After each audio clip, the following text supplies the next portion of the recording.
আজ থেকে স্বাভাবিক সময়সূচি অনুযায়ী শুরু হয়েছে অফিস, আদালত, ব্যাংক ও অন্যান্য আর্থিক প্রতিষ্ঠানের কার্যক্রম। আর 2 ঘন্টা বাড়ানো হয়েছে কারফিউ শিথিলের সময়সীমা। এরই মধ্যে স্বাভাবিক হয়ে উঠেছে রাজধানীর জনজীবন। স্বস্তি ফিরতে শুরু করেছে মানুষের মনে। প্রধান সড়কগুলোতে বেড়েছে যানজট। কারফিউ শিথিল থাকার সময়ে আইনশৃঙ্খলা বাহিনীর উপস্থিতিও কিছুটা কম লক্ষ্য করা গেছে রাজধানী জুড়ে। বিউটি সমাদরের প্রতিবেদন। ৮ কার্যদিবস পর নির্বাহী আদেশে বুধবার থেকে স্বাভাবিক সময়সূচিতে শুরু হয়েছে সরকারি বেসরকারি প্রতিষ্ঠানের কার্যক্রম। ফলে সকাল থেকে রাজধানীর সড়কে ছিল কর্মজীবী মানুষের চাপ।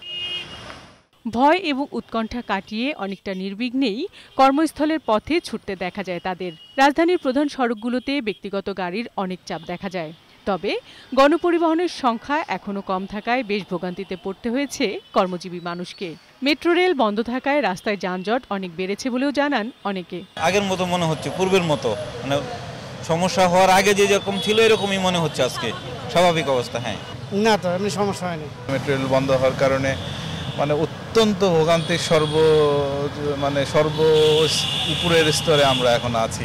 এখনো আসলে ওরকম কোনো শঙ্কা নেই, সরকার আসলে সব আস্তে আস্তে ঠিক হচ্ছে, এটা একটা ভালো লাগে।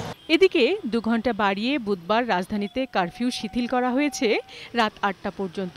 ফলে মোটামুটি স্বস্তি নিয়েই প্রয়োজনীয় কাজগুলো সেরে নিচ্ছে অনেকে। কারফিউ শিথিল থাকার সময় রাজধানীর রাস্তাগুলোতে আইনশৃঙ্খলা বাহিনীর উপস্থিতি কিছুটা কম দেখা গেছে।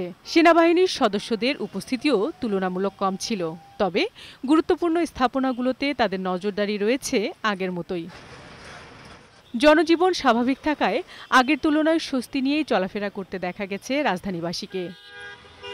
বিউটি সমাদ্দার, বৈশাখী সংবাদ, ঢাকা।